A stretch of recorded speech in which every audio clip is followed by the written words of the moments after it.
Señor José Palé. A ver. Entrevistamos para la revista Abril al señor José Palé, uno de los líderes más visibles de la Alianza Cívica por la Democracia y la Justicia. El señor Palé es miembro de la institución por ser parte, dijeron en algún momento, de una alianza de lo que llamaron el sector político. Quizá no tenga tiempo para aclarar esa idea de representatividad más adelante. Algunos datos más sobre el señor Palé. Fue viceministro de Relaciones Exteriores en el gobierno de doña Violeta Barrios, y creo que en parte del gobierno del doctor Alemán, si no me equivoco, en cuyo partido, el PLC, participó, militó durante varios años. Fue diputado por ese partido hasta el 2011, entiendo. Y entiendo que ahora es parte de otra formación política, la FAD. Es abogado de profesión y ha hecho estudios de posgrado en España. Señor Palé, gracias por acceder a esta entrevista. Y sepa, independientemente de los puntos de vista del momento y de las perspectivas y preferencias del equipo de la revista Abril o de sus miembros, usted y todos los ciudadanos activos en el proceso político tienen en este medio el espacio que haga falta y que deseen para presentar sus opiniones y propuestas. Estamos convencidos de que en democracia todas las voces deben ser escuchadas sin censura, que la crítica debe ser permanente y sin censura, que los políticos deben atreverse al debate y deben evitar la tentación de buscar únicamente el micrófono amigo y el entrevistador complaciente. Aclaro también, como de costumbre, que el propósito de nuestras entrevistas es doble: es documentar la historia y contribuir a la conversación democrática. Así que le damos la bienvenida, la oportunidad de presentarle preguntas y comentarios que miles de lectores nos hacen, que escuchamos entre los nicaragüenses dentro y fuera del país, que quizás sean incluso incómodas, pero que pensamos que merecen respuestas de ustedes. Bienvenido, muchas gracias. Señor Palé, mientras estamos conversando, hay un grupo de madres de secuestrados políticos. ¿Me escucha, señor Palé? Sí, se perdió el sonido un segundo, pero ya regresó. ¿Escuchó la pregunta o se la repito? Repítamela, por favor. Mientras hablamos, un grupo de madres de secuestrados políticos y algunos de sus partidarios se encuentran en el interior de la iglesia de San Miguel Arcángel de Masaya, junto a su párroco, el padre Edwin Román. La dictadura ha llegado al extremo, creo sin precedente en la historia de Nicaragua y probablemente sin precedente en la historia moderna del mundo, de cortar el agua y la electricidad al templo y de colocarse dentro de la propiedad privada a impedir el acceso de los feligreses a la Eucaristía, a la misa. La pregunta es, ¿qué acciones concretas de lucha ha tomado o piensa tomar la Alianza Cívica para detener este atropello? En primer lugar, hemos desarrollado toda una campaña de denuncia internacional que ha tenido buena acogida. Hemos tenido eco ante esta barbarie que se está viviendo en Masaya, no solo contra las medidas tomadas contra las madres que estaban iniciando una campaña por una Navidad sin presos políticos, sino también por la captura de 13 jóvenes que su único delito fue intentar llevarles agua de la que carecían por haber sido cortado el servicio público de este vital líquido y el servicio todavía. Estamos teniendo problemas, parece, con la señal. ¿Aló?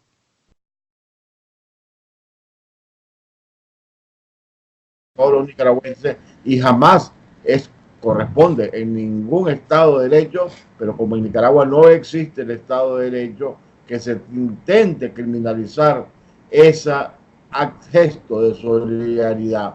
Igualmente se están haciendo todas las gestiones locales con la comunidad internacional, específicamente con los embajadores acreditados en Managua, para tratar de incidir en que cese esta situación, con la Cruz Roja Internacional también, para tratar de lograr que lleguen elementos esenciales para la vida de las madres y del padre que está allí retenido. La insulina, que es tan esencial para él, ya que... Pero, señor Pale, parece que estamos teniendo problemas de ese encierro. Hemos tenido algunos problemas de interrupción de sonido, pero vamos a ver, yo creo que no se ha perdido nada de lo esencial. Sin embargo, todo lo que usted me dice, todas las medidas que usted me dice que están tomando son más o menos del orden diplomático. No hay nada de presencia de lucha personal, física, de movilización alrededor del atropello que está ocurriendo en Masaya. En otras palabras, ustedes están recurriendo a autoridades de otros países y de organismos internacionales. ¿Qué ocurre, sí, con la acción política de lucha de la acción de la Alianza Cívica alrededor de este tema? La acción política se mantiene también.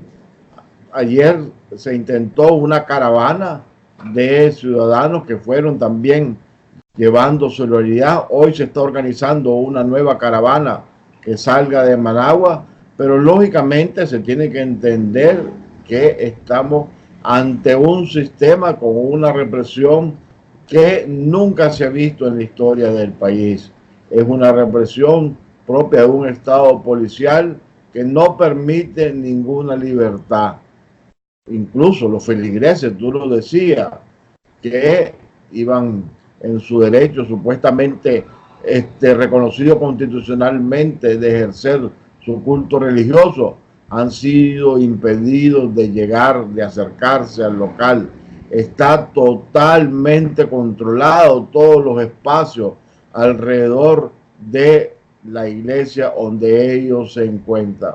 Pero no obstante, a pesar de esa realidad, de esos impedimentos objetivos, se están intentando todo tipo de presencia, de manifestaciones, de solidaridad, de gestiones, de expresiones de acompañamiento de parte de los nicaragüenses que estamos solidarios con esa lucha de las madres y de los 13 nuevos presos políticos que han venido a engrosar la lista que ya estaría llegando a 153.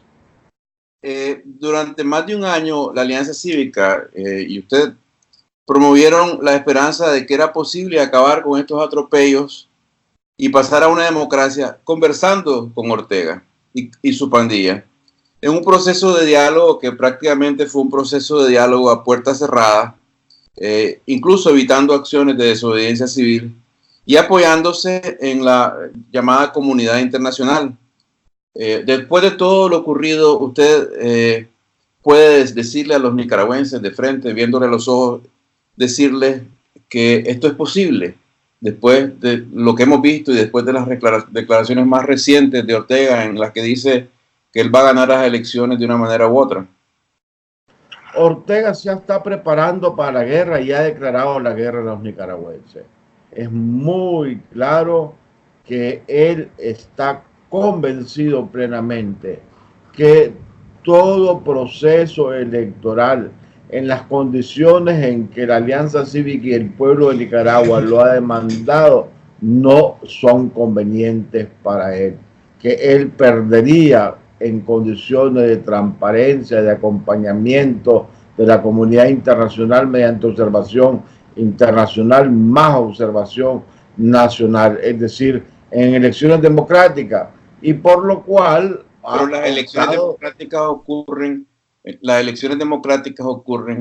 en los países democráticos. Perdóneme que le interrumpa, pero lo que yo le estoy diciendo a usted sabe bien, usted tiene mucho entrenamiento profesional, incluso creo en economía, y uno mide el éxito de las estrategias por los resultados.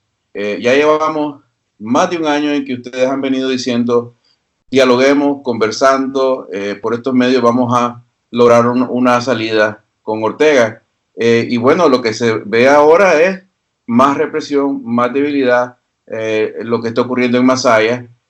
Ustedes continúan diciéndole lo mismo al pueblo nicaragüense después de todo lo que ha ocurrido, lo que continúa ocurriendo. Ortega lo veo más débil, más aislado, lo veo más sancionado, lo veo en una situación cada vez más difícil y más sofocado.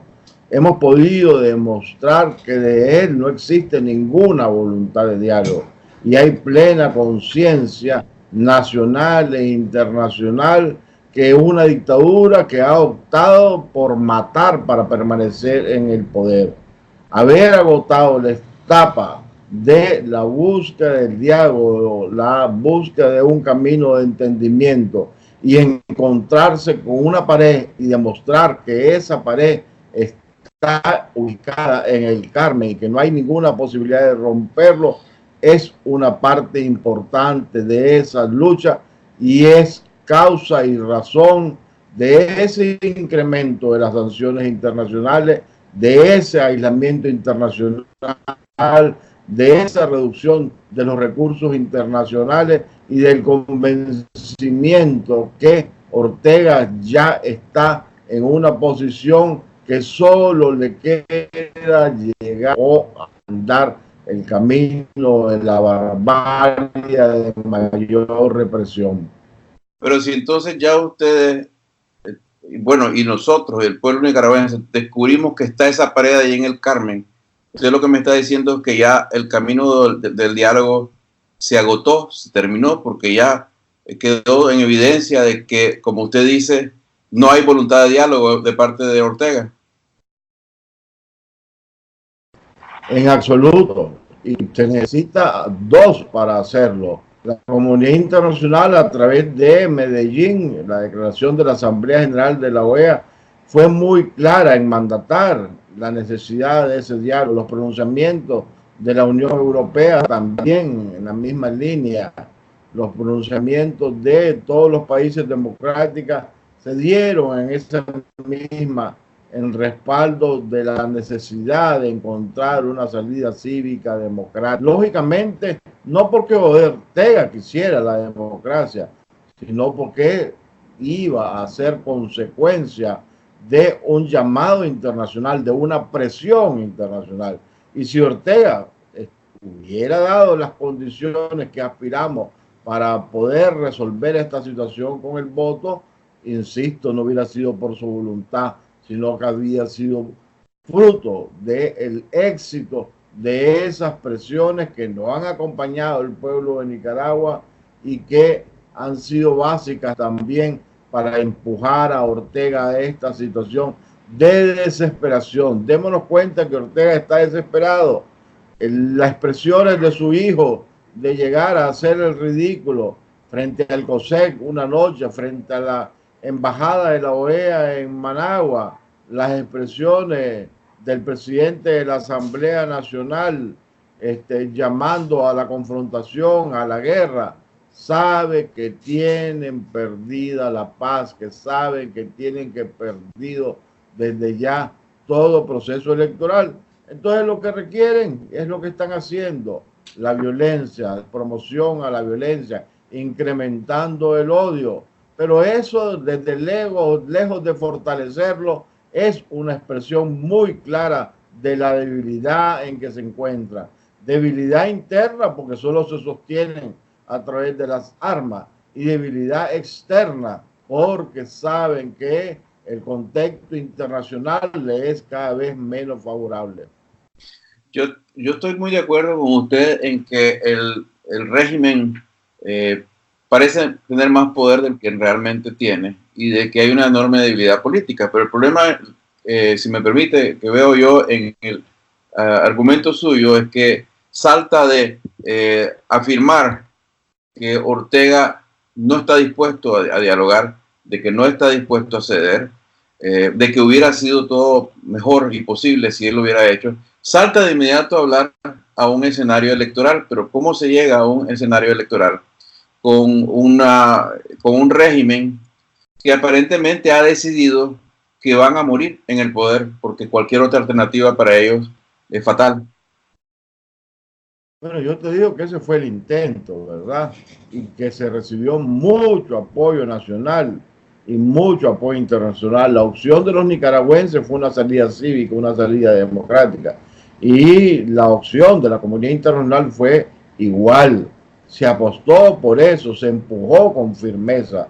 Pero a estas alturas, ¿verdad? Estamos clarísimos, todos los nicaragüenses, que Ortega la ha rechazado, que esa opción no existe porque no hay voluntad de una de las partes. Es absurdo estar pensando que vamos a lograr las transformaciones que se requieren en materia electoral como resultado de una negociación en que Ortega ha dicho claramente que no está dispuesto a hacerla, que Ortega ha dicho claramente que su opción es conservar el poder, no entregar el poder y mantenerse a sangre y fuego.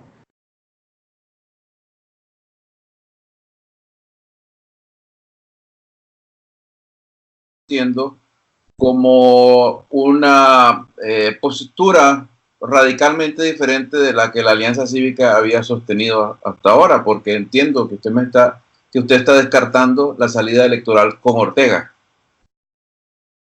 ¿Me equivoco? No, es la misma posición de siempre. La Alianza Cívica y la gran mayoría de los nicaragüenses continuamos valorando como primera opción el diálogo, pero tampoco estamos ciegos ante la realidad. Tampoco es que porque nosotros optemos por ese camino, no sepamos que ese camino requiere que Ortega, quien tiene y ejerce el poder, se disponga a contribuir, a sentarse, a negociar. La realidad hoy ha cambiado. Es lo que se percibe, lo que estamos viviendo y lo que estamos sufriendo. Que Ortega ya no tiene, o si acaso la tuvo, pero en este momento no es visible, no es previsible ninguna posibilidad de retomar el diálogo. Que eso era lo ideal para encontrar la mejor solución, que era el ideal en cuanto a costos, en cuanto a beneficios para el pueblo de Nicaragua. Sí lo seguimos pensando, pero que lo sigamos pensando y creyendo como gente de paz, gente que creemos en el civismo, que creemos en la lucha no armada, no significa, insisto, en que no conozcamos la realidad objetiva que estamos viviendo y la necesidad de plantearse nuevos caminos, nuevos derroteros, nuevas estrategias de lucha. A propósito de eso, bueno, como le dije, algunas de estas preguntas que yo le hago y comentarios que le presento son las cosas que nosotros oímos, que no sé si las escuchan ustedes porque están metidos en el trajín político, pero nosotros las escuchamos de nuestros lectores, de toda la gente con la que hablamos aquí y en Nicaragua. Y lo de Bolivia ha sido un golpe fuerte. El éxito de la insurrección boliviana, en la que la población descartó el llamado al diálogo, que fue un momento fundamental en ese proceso, descartó el llamado al diálogo que vino del gobierno, de la OEA y del propio Vaticano, y se mantuvo firme hasta forzar la salida de Morales.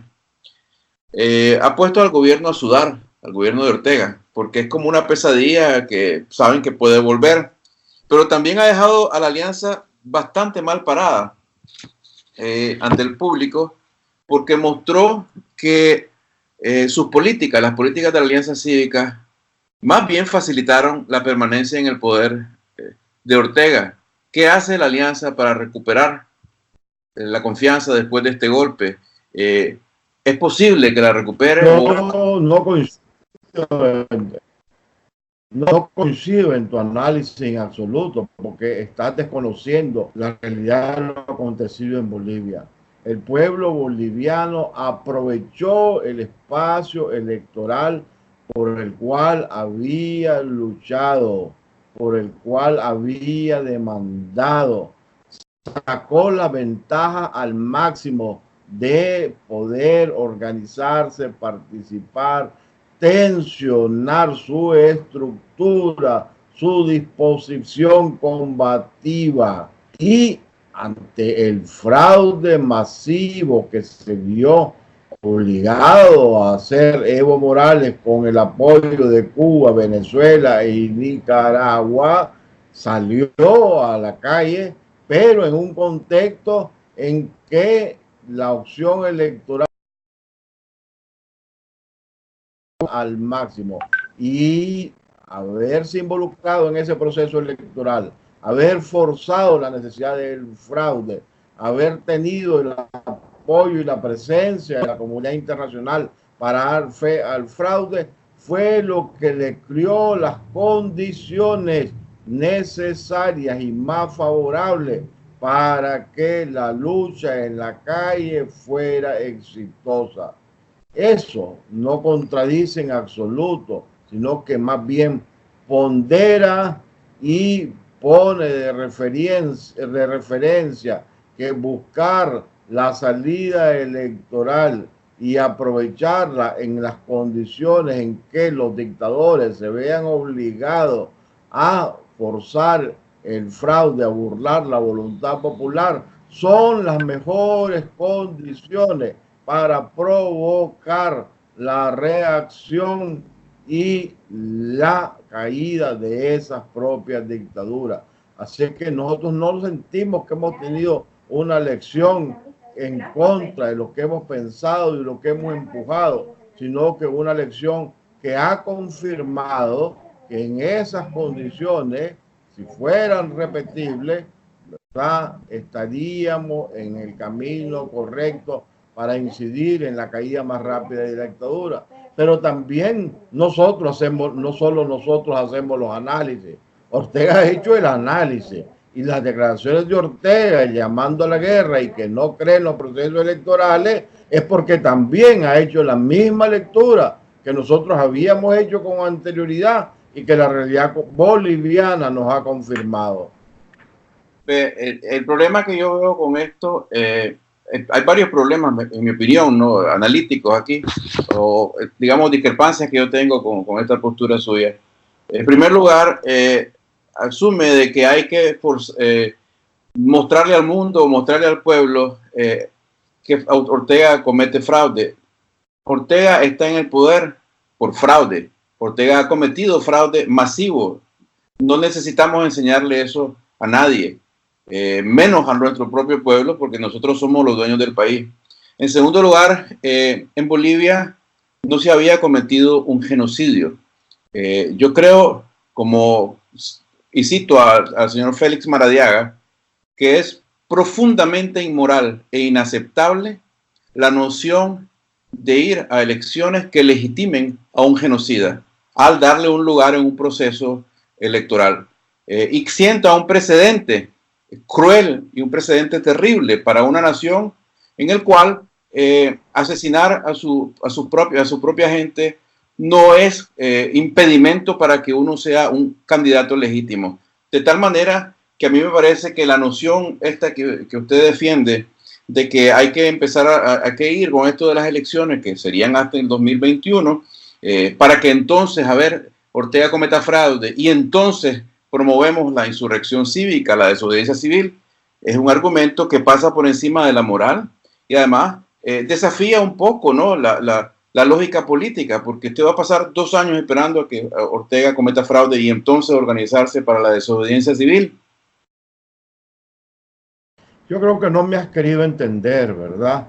Porque yo te digo muy claramente, o por lo menos lo he pretendido, de que esa era la mejor opción para impulsar y para trabajar. Pero te he dicho que la realidad hoy es otra. Yo no te estoy diciendo que continúa esa estrategia. Te estoy diciendo que como así la hemos leído, la realidad, Ortega también ha hecho su lectura. Y te confirmo y te lo repito en claras voces. Hoy no veo ninguna posibilidad de lograr condiciones para un proceso electoral limpio y transparente y para hacer elecciones. Hoy lo que veo es la decisión de Ortega de permanecer en el poder y de no hacer elecciones en condiciones que permitan que el voto de los nicaragüenses valga porque sabe que lo pierde. Pero también te voy a decir algo, ¿verdad? La peor consecuencia o la peor traición a los crímenes de lesa humanidad cometidos es la impunidad. E impunidad no se garantiza en ninguna forma ni se puede garantizar, porque jurídicamente ni siquiera está abierta esa posibilidad. Los crímenes de lesa humanidad no admiten amnistía, no son prescriptibles. Tenemos que buscar todos los mecanismos son válidos para acercar el cambio que permita juzgar esos crímenes. Pero no hacer nada, dejar que Ortega siga en el poder, de pretender dársela de una pureza que no existe y que justifique con esa pureza que Ortega continuará indefinidamente porque no lo vamos a molestar en el poder. Eso sí es impulsar impunidad y es algo que yo no puedo compartir, porque es muy fácil criticar, es muy fácil decir, ese no es el camino correcto. El deporte preferido de muchos es la crítica, pero no plantean opciones. Nosotros hemos planteado opciones claras, hemos estado impulsando esas opciones, pero la peor opción es no hacer nada. La peor opción es que Ortega continúe en esa posición de golpear cada vez más los derechos, las libertades, la vida del pueblo de Nicaragua. Usted sabe que, bueno, primero una pregunta, la posición de que no hay elecciones con Ortega, quiero entender si es una posición de la alianza o suya, y se lo digo porque hace unos pocos días el señor Mario Arana publicó en sus redes que había que irse a elecciones con Ortega con o sin reformas. De tal manera que yo no entiendo si él representa la posición de la alianza o si es una posición personal suya o si lo que usted me está diciendo es la posición de la alianza. Yo te estoy diciendo una posición que es sostenida por la Alianza Cívica y que está en los documentos. Para ir a elecciones tiene que darse una profunda reforma electoral, cambios en la ley y cambios en la institución para tener condiciones en que el voto de los nicaragüenses pueda contarse y pueda valer. Hemos hecho una propuesta muy completa, muy integral de cuáles son los elementos de esa reforma y de esos cambios. Y si nosotros estuviéramos como alianza pensando que no hay que hacer nada, pues seríamos unos idiotas si estuviéramos proponiendo transformaciones ¿para qué? Para no hacerla. Hemos propuesto esas transformaciones porque estamos clarísimos que deberían darse antes de poder participar. Te conozco la posición de Mario Arana que tú refieres, pero si Mario lo hubiera dicho, está lejos de la posición pública, documentada, colectiva de la Alianza Cívica. Toda participación en proceso electoral es con transformaciones profundas de previo. Pero vuelvo, para que no nos enredemos, vuelvo a insistirte, hoy por hoy estoy claro y debemos estar claros todos los nicaragüenses, por los dichos de Ortega, lo acontecido en Bolivia, que Ortega está opuesto totalmente a esa posibilidad porque sabe, conoce que pierde en cualquier proceso electoral que se haga de acuerdo con reglas o estándares internacionales democráticos. Usted puede prometer al pueblo nicaragüense en su nombre y el de la Alianza Cívica que ustedes no van a aceptar a ir a elecciones con un genocida como candidato legal en una elección de Nicaragua? Yo no te puedo prometer eso, porque es una decisión que no corresponde a la Alianza Cívica. ¿Y a quién corresponde Es una entonces? decisión que corresponde al Frente Sandinista. Para mí, que pongan al asesino más grande, al criminal más grande, repudiado por la comunidad internacional y por...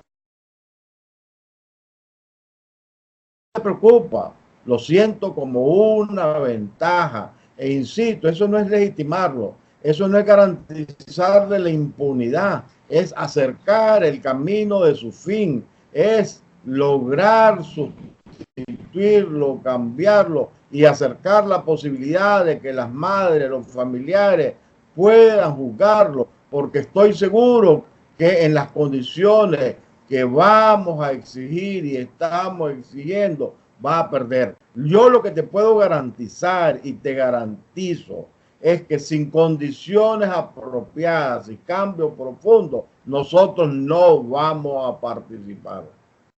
¿Qué lo hace pensar a usted que Ortega está no en voluntad, sino en capacidad de aceptar ir a unas elecciones en condiciones tales como las que usted describe, que lo llevarían a él a perder el poder, si sabemos que al perder el poder, él está sujeto a todo tipo de problemas legales, de cárcel incluso, y por tanto, cualquier arreglo que él firme con ustedes para ir a elecciones, necesariamente va a tener condiciones que ustedes pongan, y la condición básica, mínima que él puede poner es inmunidad para él.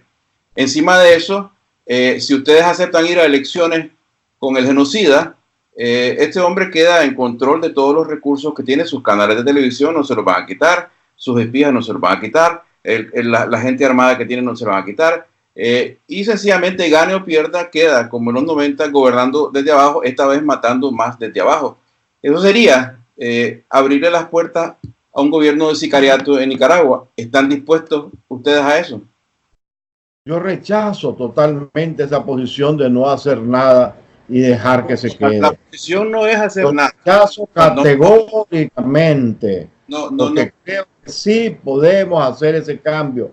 Y rechazo también que se pueda negociar inmunidad a Ortega. Sí, es que, a ver, yo trato de replicar las palabras suyas de la manera más directa y clara y sin tergiversar. Yo no he dicho no hacer nada. Yo digo que irse a elecciones con el genocida requiere que el genocida acepte condiciones y que reclame para él unas condiciones mínimas. Las condiciones mínimas para Ortega, evidentemente, porque son debido a muerte para él y su familia, incluyen inmunidad, incluyen protección, incluyen que no se le quiten los canales, que no se le quiten los recursos financieros, no va a perder los espías, de tal manera que al aceptarlo a él en una elección, no solo se legitima la participación de un genocida en un proceso electoral, lo cual es un precedente horrendo, sino que se deja a este hombre en control de todos esos recursos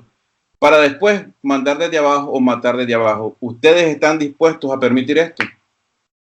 Ortega en el diálogo nacional jamás se atrevió a pedir nada que se asimilara, comparable a todo lo que tú estás diciendo. ¿Usted no cree porque que sabía la entereza, la firmeza y la posición que sosteníamos, que nosotros jamás íbamos a garantizar impunidad? Así nos sostuvimos. Y por eso es que Ortega rompió el diálogo, porque no encontró en nosotros el acompañamiento, la costumbre de que se le dijera, sí, señor, desde una posición de sumisión, sino de una posición de altura, de convicciones, de firmeza.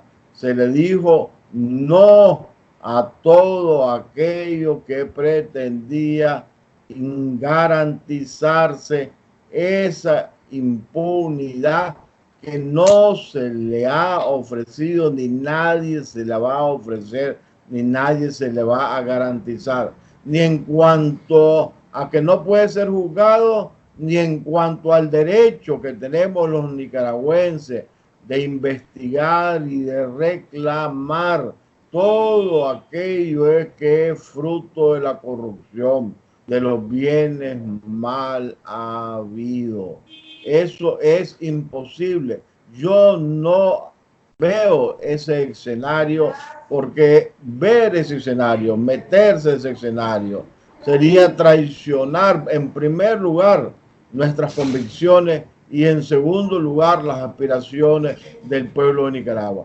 Ortega hoy no quiere, pudo haberlo hecho. Él tenía que valorar a dónde iba a ser su final, en mejores condiciones, en peores condiciones. Esa es una valoración que a él le correspondía hacer. Pero esa valoración no podía hacerla creyendo o pensando que el pueblo de Nicaragua o la Alianza Cívica le pudiera garantizar impunidad para sus crímenes o impunidad para su producto de su corrupción. Y te lo digo y te lo reafirmo, nunca estuvo sobre la mesa ni nunca puede estar sobre la mesa. Vamos a pasar a un tema un poco diferente, pero para cerrar quisiera preguntarle, usted me habla de la firmeza de la alianza y alude, ¿verdad?, a las convicciones que tienen ustedes en la alianza. Y la pregunta es si las convicciones que ustedes tienen no incluyen que no debe permitirse a un genocida ser candidato legal para presidente de la República. En otras palabras, que no puede permitirse que un genocida compita y gane la presidencia de la República. ¿Eso no es parte de las convicciones de ustedes?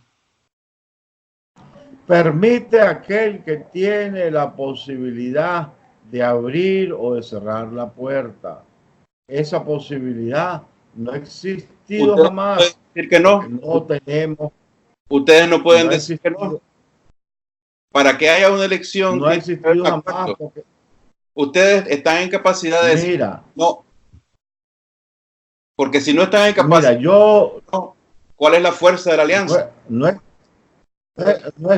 estamos en capacidad de decir no, porque no tenemos un ejército que nos respalde, no tenemos grupos armados desplegados en todo el país. Es una lucha cívica, es una lucha democrática y eso da un marco de actuación.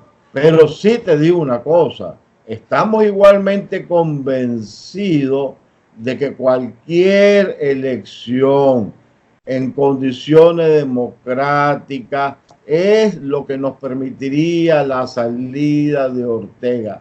Y si por ese objetivo, lograr ese objetivo fundamental, estratégico, salir de esta monstruosidad, darle fin a este gobierno, traer un espacio de libertad en Nicaragua, y eso nos exige participar con un candidato que, te repito, es el más fácil de derrotar, es el que más une a los nicaragüenses, es el que más convoca para unirse y ganarle.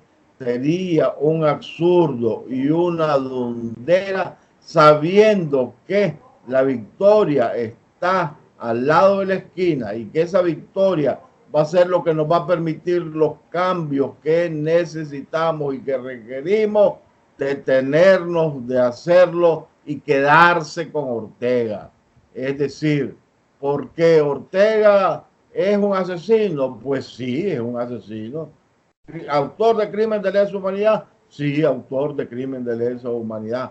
Pero si esos crímenes de lesa humanidad nadie se los está perdonando, nadie le está dando humanidades, sino que tengo la certeza de que esas elecciones van a permitir derrotarlo y ponerlo en el asiento de los procesados, pues sí, lo vamos a hacer.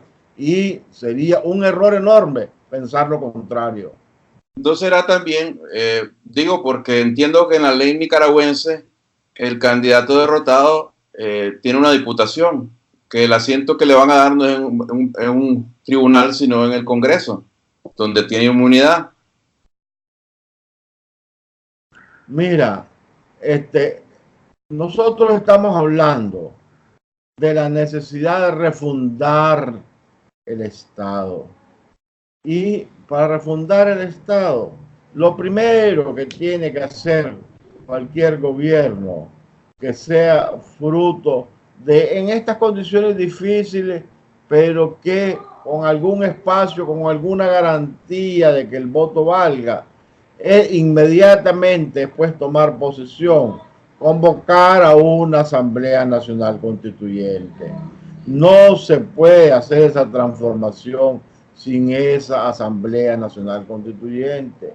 Y habría que aprovechar el ímpetu ganador, el entusiasmo que generaría esa derrota que estoy seguro que sería abrumadora. Ortega lo sabe, hoy por hoy pierde por más del 80% cualquier elección. Sabemos eso, y si lo sabemos eso, porque conocemos lo que están diciendo en las mismas encuestas del propio orteguismo. Entonces ese entusiasmo, esa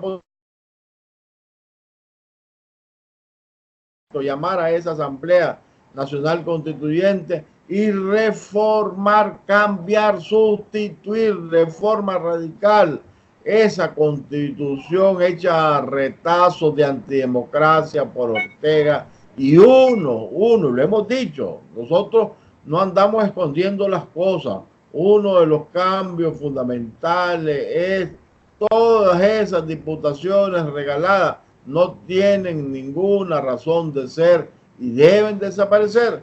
Y resumo, la vía es la constituyente para que se pueda desmontar todo ese tinglado antidemocrático. Se me adelantó, yo le iba a preguntar sobre la constituyente, así que gracias. Pero de todas formas, mire, estamos hablando de un escenario que usted dice que no se va a dar porque Ortega sencillamente se ha negado. En vista de que no se va a dar este escenario de elecciones, mientras tanto, ¿qué se hace para luchar? ¿Qué hacen ustedes para luchar? ¿Pasan a la desobediencia civil? ¿Buscan cómo haya huelgas, paros, piquetes por todos lados? ¿Buscan cómo desestabilizar el gobierno? ¿De qué manera lo van a hacer? Hoy por hoy, ¿verdad? Estamos claros que no se va a dar. Ortega sabe que negociar en esta situación de debilidad en que está es perjudicial para él. Entonces, ¿qué es lo que tenemos que hacer?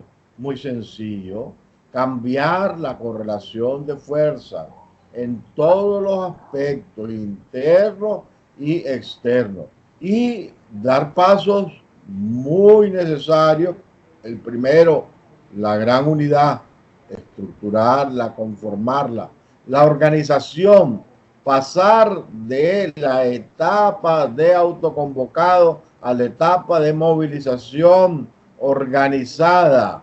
Ya se venía dando algunos cambios, algunos avances en estas líneas. Hay con gran dificultad, ¿verdad? Porque desde el momento en que sale de Managua un equipo de la Unidad Nacional Azul y Blanco, de la Alianza, querer organizar, ya va perseguida, ya va parada, ya va esperada, ya va de vuelta, ya va perseguida. O sea, a pesar de eso, continuar en esa línea. Entonces, resumo, unidad, organización, estructura fuerte territorial, capacidad de movilización simultánea en diferentes lugares y en diferentes momentos. Eso es lo que puede ayudar a cambiar la correlación de fuerza. Desobediencia civil, una buena campaña de aprovechar la descomposición interna que se está dando en las estructuras del orteguismo, lo cual es una realidad. Cotidianamente lo estás viendo todos los días. Estas expresiones del muchachito en salir ahí con sus amiguitos a hacer gritos es parte de esa descomposición interna. los penqueos, que agarrarse a cachetazos en Granada es parte de esa descomposición interna. Los exabruptos de Edén Pastor es parte de esa descomposición interna. Es decir, aprovechar esas debilidades internas, esas debilidades externas y cambiar la correlación de fuerza. Si en el cambio de la correlación de fuerza se visualiza de nuevo la posibilidad de una salida negociada, está bien. Si no se visualiza la posibilidad de una salida negociada, de un proceso electoral en que se aprovecharía la calle y las condiciones electorales porque ambas van de la mano, pues entonces solamente queda la calle, solamente queda la desobediencia, solamente queda el camino más largo, más doloroso, cargado de sufrimiento, porque muchísimos vamos a caer víctimas de la represión, pero lo importante es que esa disposición, esa persistencia del pueblo de Nicaragua se mantiene. No parecen haber caminos cortos y sin dolor para Nicaragua, en eso sí que podemos estar de acuerdo. Y todos queremos, o bueno, no todos, la mayoría queremos que haya un régimen de derecho y democrático. Pero la gente se ha vuelto mucho más crítica y eso es muy bueno en Nicaragua. Yo escribí hoy de que a los políticos no hay que darles el beneficio de la duda, es mejor darles el beneficio de la crítica. Y en ese espíritu es esta conversación. Y por eso le menciono una de las cosas que más he oído en los últimos días, que dicen, bueno, Ortega sigue haciendo de la suya, ¿verdad? Dice que va a ganar las elecciones y si no, pues se impone a balazo. Y mientras tanto, dicen, la alianza se reúne con el Partido Conservador y el Partido C por L. Ambos partidos zancudos. El primero un partido de nombre, el segundo, el C por L, un cómplice de la propaganda internacional del régimen al aceptar ir a las elecciones regionales a comienzos de este año. Por eso la gente en Nicaragua y fuera de Nicaragua ve esto y dice, y no sé si lo ha escuchado usted, dice, muchas cosas, desde estos son todos unos inútiles hasta estos andan buscando que Ortega les dé un hueso. ¿No es eso algo que ustedes deban escuchar? Mira, si lo escuchamos, desde el lugar, perdón. Sí, lo escucho. Sí lo escuchamos, desde luego que lo escuchamos, ¿verdad? Y lo valoramos, ¿verdad? Y estamos clarísimos que la frustración que está viviendo el país, pues lleva pues a esas posiciones, a esas incomprensiones, a esas críticas, que te digo, a mí en lo personal no me molestan en absoluto, porque estoy claro que tienen que darse, ¿verdad? Que hay formas diferentes de ver la realidad, de analizarla. Pero aquí lo importante es lo que hemos dicho. Si queremos derrotar a Ortega, tiene que ser unidos todos los nicaragüenses. Y esa unidad es sin exclusiones. Pero aquí alguna gente dice, bueno, a mí no me excluyas, pero excluía al otro, excluía al otro. Eso no es unidad. Eso no es participación de todo. Aquí no necesitamos todo. Mira, pues incluso hubiera en Argentina, si hubieran unidos toda la fuerza política, no estuviera Fernández actualmente en el poder. La división favoreció que ganara Fernández, además de la realidad económica propia del país.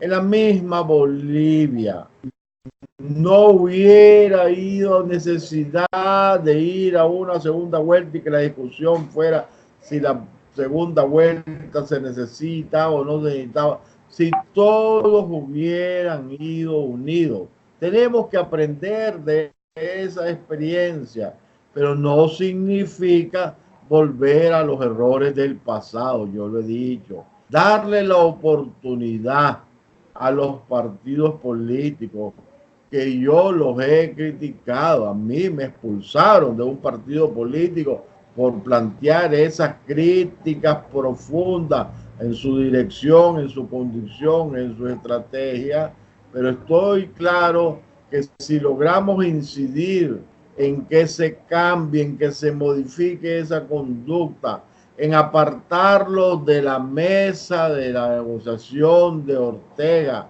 en que empujen este proyecto de unidad que tiene que tener un perfil muy claro, azul y blanco, que tiene que ser esa unidad la expresión de los valores y de los resultados y los compromisos del 18 de abril. Es decir, diferente en que antes las alianzas las encabezaban los partidos zancudos, los partidos con personería jurídica, imponían sus condiciones y jugaban los que se acomodaban o iban de galón de cola de esos partidos a los juegos de Ortega.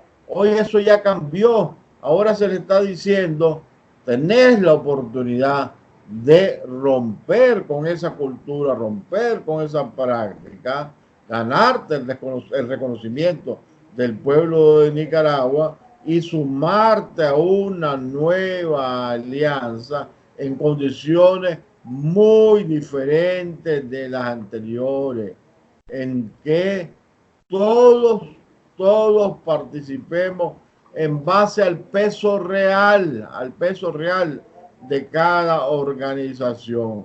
Entonces hay mucha gente que reacciona, pero uno tiene que ser racional.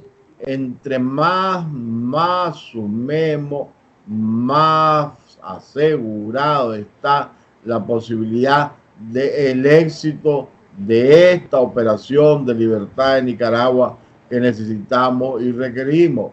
Pero eso no significa, insisto, en darles la bandera a quienes no supieron estar a la altura de sus responsabilidades en el pasado, sino en invitarlos a que se sumen alrededor de esa demanda de una unidad bajo una bandera azul y blanco y con unos objetivos de libertad, democracia y justicia. Mire, tampoco lo voy a tener aquí todo el día y tenemos unos cuantos minutos más. Yo le iba a hacer, y se la voy a hacer, si me permite, un par de preguntas, una sobre la economía y otra sobre la constituyente, pero ya que estamos hablando de este tema, una de las cosas que yo le quería comentar a ustedes, que también lo oímos de la gente, es eso de darle la bandera a alguien. La gente ve en primera línea de la alianza representando, ¿verdad? Incluso piensan que representando al verdadero poder detrás de la alianza, a gente que de hecho le han dado la bandera a ustedes, que hasta el día antes estaban muy felices en la foto con el dictador. Y se pregunta cómo es que un Chano Aguirre, un Michael Healy, incluso mencionan a Mario Arana, puedan ser representantes creíbles de un verdadero espíritu democrático cuando pasaron a la vista de todo el mundo en una gran celebración durante 12 años construyendo la dictadura. Son constructores de la dictadura, son defensores y propagandistas de la dictadura en público. Y de repente al día siguiente ustedes los tienen sentados en primera fila, tomándose la foto y hablándole al pueblo de Nicaragua como si son los abanderados de la democracia. ¿Cómo explica usted eso? ¿Eso no es una incongruencia? Fíjate que yo te diría que eso es un gran paso, un gran avance en la conformación de esa unidad tan necesaria. Porque ¿qué queremos? Que estén al lado de Ortega, apoyando a Ortega, respaldando a Ortega, entendiéndose con Ortega con el pasado. No queremos eso, pero no queremos eso, pero usted mencionó que cada quien participara de acuerdo a su peso, pero que no les iban a dar la bandera, y ustedes le han dado la bandera precisamente a los principales constructores de la dictadura durante los pasados 12 años. Tenemos problemas de sonido, me disculpa, si pudiera reiniciar. Su criterio es totalmente falso, te lo digo yo, que estoy adentro, que veo y que valoro la actuación, el debate de altura, el compromiso de muchísimos que están ahí, jóvenes, adultos, que estuvieron en la lucha, que estuvieron presos muchísimo y que no van a traicionar esos valores del 18 de abril. No lo están haciendo ni se les está pidiendo que lo hagan por parte de ninguno de los miembros de la alianza. No quisiera interrumpirlo, pero la verdad es, para ser justo, que el sonido se interrumpió y comenzó a oírse nada más cuando usted dijo en las últimas 3, 4 frases, o sea, de tal manera que la explicación, la respuesta que dio no se grabó. Si usted fuera tan amable a responder, que la pregunta es que si se le ha dado la bandera a gente como Chano Aguirre, etcétera, que fueron constructores y propagandistas de la dictadura, que si eso puede ser creíble para la gente. A ninguna bandera se le ha otorgado a nadie. El sector privado participa como un miembro más, un miembro minoritario del Consejo Político, del plenario de la Alianza Cívica, que es un consejo diverso, integrado por diferentes componentes, jóvenes que estuvieron en las cárceles, que estuvieron en las calles, campesinos que estuvieron en los tranques, políticos, gente que ha estado en la lucha social durante toda la vida, adversando al sector privado, que nunca puede haberse acusado de haber sido socio o cómplice de las posiciones del sector privado. Y no es cierto que la voz beligerante, la línea, la conducción de la Alianza Cívica la lleve el sector privado. Eso es absurdo. Gracias a Dios, y le digo, gracias a Dios, el sector privado supo dar un paso.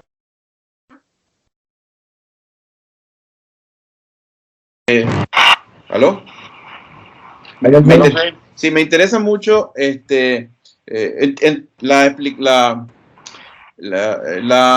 la visión que usted tiene de más allá de Ortega, de cómo se debe organizar el poder político de Nicaragua para evitar que lo que nos ha pasado muchas veces vuelva a pasar. Se hace una asamblea constituyente. ¿Cómo ve usted el poder? Porque más allá de las formas, ¿no? Porque la gente dice en generalidad pues, división de poderes y esto, pero ¿cómo se hace para que la división de poderes se mantenga y sea real? En primer lugar, ¿verdad? La fuente de todos nuestros males a lo largo de nuestra historia es el caudillismo. Hay que ponerle fin al caudillismo. Hay que organizar partidos políticos democráticos, que no los ha habido a lo largo de nuestra historia. Esa es la primer vacuna que tenemos que poner para después, desde allí también, prohibir la reelección. El caudillismo lleva la reelección al continuismo y ahí ya viene el perpetuarse en el poder, el ir controlando todos los poderes. Entonces hay que atacar el centro del problema. El caudillismo entre los partidos y la no reelección institucionalmente en la nueva constitución con una cláusula pétrea que impida cualquier modificación que nos vuelva a la fuente de todo esos sufrimientos y de todos esos males. Después otra reforma que para mí es importantísima, un tribunal constitucional separado del poder judicial. Entre más se divida el poder, entre más se fraccione el poder, más posibilidades hay de que no se concentre. Eso es lo contrario a la concentración, que también es la fuente de todos los males y que permitiría tener un control incluso de las actuaciones del Poder Judicial y dos controles sobre la del Ejecutivo y sobre la del Poder Legislativo. Así es que tiene que ser una transformación profunda, con novedades en cuanto también a mayor firmeza, mayor capacidad de persecución de la corrupción. Ir tolerando esa corrupción pequeña, chiquita, de todos los días, cuando te das cuenta ha acrecentado y ha desbordado la capacidad controladora del Estado. Tenemos que tener mecanismos que desde inicio incidan en ponerle fin a toda práctica corrupta. Esto para decirte solamente algunos elementos, pero también otro importantísimo, que la democracia sea permanentemente participativa, informada, transparente, que los ciudadanos estén conociendo de lo que se acontece, lo que se decide, lo que pasa cotidianamente, para que puedan darle seguimiento. Es decir, evitar que las sorpresas las descubramos ya tardíamente, cuando ya nos han superado o nos han desbordado.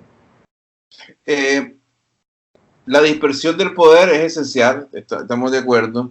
Pero hay otro problema en Nicaragua que quisiera que usted comentara, que Nicaragua tiene una concentración de poder económico grotesca, que hace, en mi opinión, prácticamente imposible que una democracia se sostenga.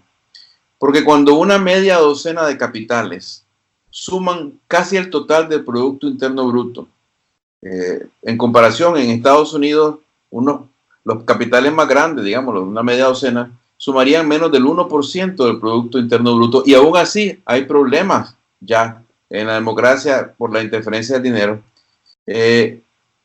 Cuando es así la concentración, básicamente, usted lo sabe, usted ha estudiado economía y derecho, unas cuantas familias y unos cuantos intereses pueden comprar todo lo comprable, comprar todas las conciencias que se puedan comprar, todos los operadores políticos que se puedan comprar, de tal manera que la concentración del poder económico es brutal, grotesca, y además de eso, histórica, para mí se vuelve un obstáculo mortal para que la democracia se mantenga y se construya. ¿Qué propone usted? ¿Qué se puede hacer para reducir esta concentración del poder económico en Nicaragua? Estoy plenamente de acuerdo. Sin democracia económica no hay democracia. Y aquí muchos hablan y se llenan la boca pensando pues que tenemos que promover una economía de mercado, pero ni siquiera saben lo que es una economía de mercado. Son los primeros que quieren romper las reglas del mercado. Entonces tenemos que tener reglas claras para evitar esas concentraciones enormes, democratizar el capital, democratizar la economía del país, significa evitar esos grandes montos, esas concentraciones monopólicas que aprovechan su ventaja para concentrar poder y trasladan después esa concentración y esa influencia del poder económico al poder político. Reglas claras, sencillas, sin privilegios, sin incentivos, con oportunidades, con apoyo a la mediana, a la pequeña empresa, con procedimientos muy transparentes de licitaciones, de contrataciones con el Estado.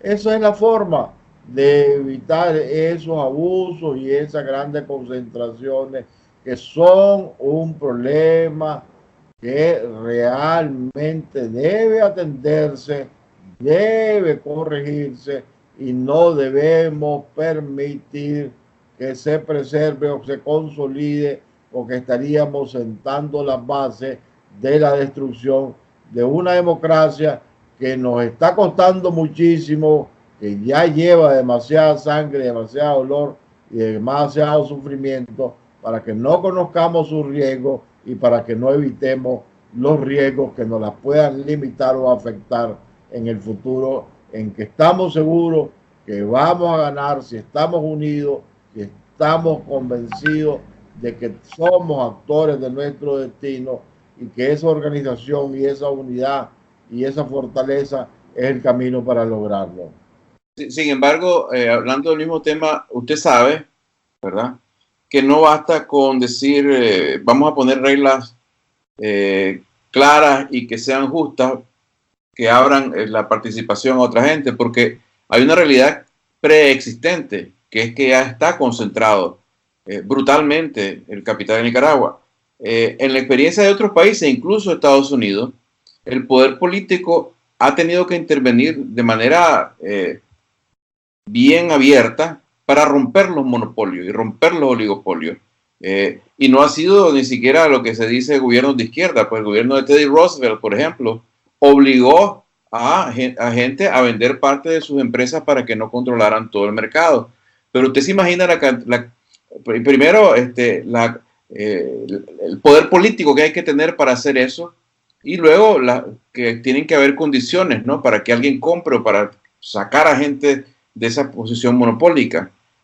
¿Usted ha pensado en eso? ¿Le parece que es razonable pensar en eso? Definitivamente lo conozco, todo el tema lo comparto, sé cuáles son los objetivos de eso, la necesidad de hacerlo.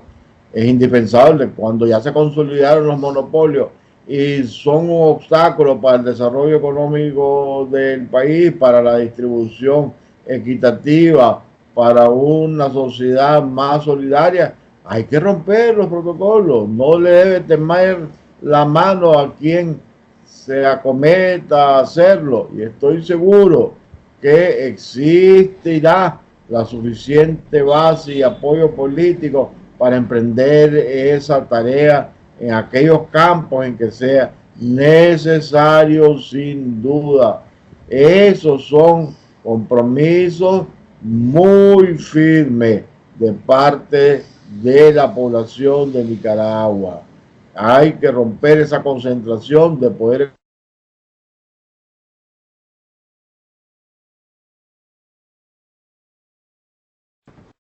político en una sola persona o en una sola farmacia. Le dejo dos preguntas aquí para ya terminar. Aquí lo escucho. ¿Me escucha? Ah, bueno. Ya, sí, sí, sí. Lo escucho bien. Le dejo dos preguntas para ya terminar. Una de ellas puede ser incómoda, pero la otra es una pregunta de cierre. Comienzo con la pregunta de cierre para que sepa usted que yo quisiera darle la oportunidad a usted, señora Arana, de explicarle al pueblo de Nicaragua por qué deben confiar en usted. Si es que de algo se arrepiente en su carrera política, o de si algo se siente particularmente orgulloso, y sobre todo por qué deberían creer en su actual proyecto político, el de la Alianza. Eso para cerrar. Y antes de eso, sin embargo, un tema incómodo, porque yo he oído esto muchas veces, y de hecho lo he leído en comentarios de nuestros lectores, que dicen que en Nicaragua hay privilegiados hasta en la represión. ¿Me escuchan? ¿Aló? Sí, no, repetime la pregunta que se cortó. Bueno, me escuchó acerca de la pregunta de cierre para usted acerca de su carrera política. ¿No? ¿Esa sí la escuchó? Sí, sí, la escuché. Ok, pero la otra es la pregunta incómoda, ¿no? Cosas que uno oye y que se leen mucho. Muchos de la gente que habla en Nicaragua dicen, bueno, Nicaragua es un país tan injusto que hasta hay privilegios en la represión. Las torturas y la cárcel prolongada se reservan para los pobres, los estudiantes, los campesinos, pero hay otros que al menos pueden hablar, reunirse, viajar, y cuando los reprimen, la gente dice, ahí vas a ver que los sueltan en un ratito. De hecho, varias gente que yo conozco que estuvieron en la marcha, me contaron la anécdota de que estaban comentando, decían, hay que estar cerca de donde está Juan Sebastián y donde está, no sé si mencionaron su nombre, para estar protegidos.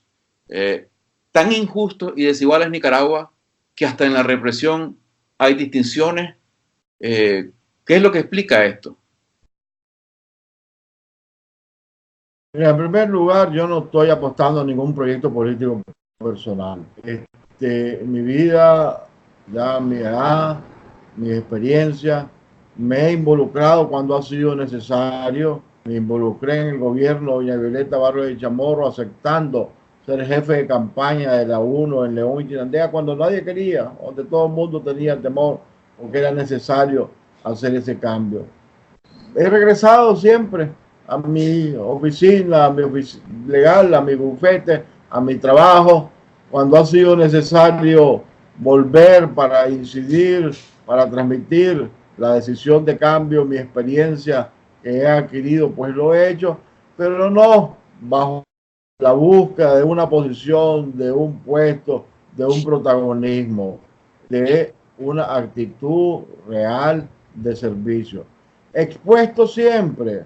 A mis 65 años, a mí me tocó ya el año pasado pasar 4 meses de mi vida clandestino, escondido, fuera de mi casa, fuera de mi ciudad, largo de mi familia. Nunca pensé que iba a tener que hacerlo. Así es que esos son los privilegios que hemos vivido, que hemos sentido. Persecución en mi casa, intentos de agresiones en mi casa, de quemar mi casa. Ahí está la historia, está en los medios de comunicación, escritos, televisivos. Esa es la realidad, pero es una realidad cotidiana en que todos los nicaragüenses estamos expuestos. Que se dice que unos más, que unos menos, pues es lógico. Tampoco que eso crea suspicacia y que crea duda. El gobierno sabe que internacionalmente tocar a alguna figura trae más consecuencias que tocar a figuras que no tienen el reconocimiento internacional, que no tienen el respaldo internacional por su trayectoria, por su participación en los cónclaves internacionales. Y ya lo hemos visto, pues igual, y no solo es común aquí a Nicaragua, en otros países, pues a las grandes figuras con reconocimiento internacional es a las últimas que se les toca, pero tampoco, ¿verdad? Tienen ninguna seguridad garantizada, ninguna impunidad garantizada. El gobierno, su represión la mide, su objetivo lo va definiendo en base a costo-beneficio. Esa es la regla que mueve sus decisiones. Decir de que quienes en determinado momento no sufren cierto tipo de represión, sino que sufren otra, pues por privilegio o por ventaja o por arreglo, yo creo que eso no es justo y no reconoce la realidad. Todos estamos expuestos y estamos ahorita entrando en una de las etapas más duras, más difíciles. Aquí cualquiera puede ser víctima de la represión. Nadie puede sentirse a salvo. Nadie puede ser que diga que está excluido de esa búsqueda, de esa persecución. En mayor o menor grado aquí tenemos todo un pueblo perseguido, hostigado, atacado, pero que debemos responder a esa realidad con unidad, no con dudas, no con división. Bueno, mire, yo le agradezco mucho realmente la entrevista y la paciencia. Yo quisiera que nos dejara usted con una predicción. Si usted pudiera decir el escenario que usted ha visualizado de la caída de Ortega, ¿cuál sería? Mira, yo veo a un Ortega en un país, Nicaragua, que lo rechaza, que no lo acepta, que es un polvorín, que va a explotar en cualquier momento como reacción a sus desmanes, a su barbarie, con una economía totalmente deteriorada que está afectando a los antisandinistas, anti los orteguistas y a los orteguistas mismos, a todos, en que él está exigiendo sacrificio a su primera línea de apoyo, a su círculo incluso de poder, lo está sacrificando por su ambición de él y de su familia de continuar. En otras palabras, lo de Ortega es insostenible. Donde estemos viendo expresiones de amenazas, de violencia, de soberbia, estemos claros que son expresiones de debilidad, del convencimiento que esto ya se agotó. Hay que estar listos a que la nueva Nicaragua podamos edificarla sin cometer los errores. Una Nicaragua para todos, en que todos tengan oportunidad, donde prevalezca la democracia, que esté sentada y basada en la justicia, pero que también esté basada en la libertad, que tiene como fundamento el respeto de las ideas de los demás. Bueno, entonces hasta aquí, de verdad que le agradecemos su tiempo y su paciencia con todos estos problemas técnicos que hemos tenido, y gracias en nombre de los lectores de Revista Abril por comparecer y buena suerte. Buena suerte a usted y un abrazo. Igual.